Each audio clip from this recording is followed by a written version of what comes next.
கண் கண்ட தெய்வமே கலியுக வரதனே ஆறுமுகமான குரு அறிந்திட்டேன் உன் மகிமை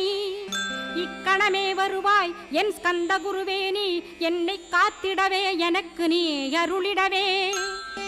அரைக்கணத்தில் நீயும் ஆடி வருவாயப்பா வந்தனை தடுத்து வலிய ஆட்கொள் வரத குரோ அன்பு தெய்வமே ஆறுமுகமானவனே சுப்பிரமணியனே சோகம் அகற்றிடுவாய் ஞானஸ்கந்தரே ஞானம் அருள்வாய் நீ ஞான தண்டபாணியே என்னை ஞான பண்டிதனாக்கிடுவாய் அகந்தையலாம் அழித்து அன்பினை ஊட்டிடுவாய் அன்புமயமாக்கி ஆள்கொள்ளுவையப்பா அன்பை என் உள்ளத்தில் அசைவின்று நிறுத்திவிடு அன்பையே கண்ணாக ஆக்கி காத்திடுவாய் உள்ளும் புறமும் உன்னருளாம் அன்பையே உறுதியாக நானும் பற்றிட உவந்திடுவாய் எல்லை இல்லாத அன்பே இறைவழி என்றாய் நீ அங்கிங்கனா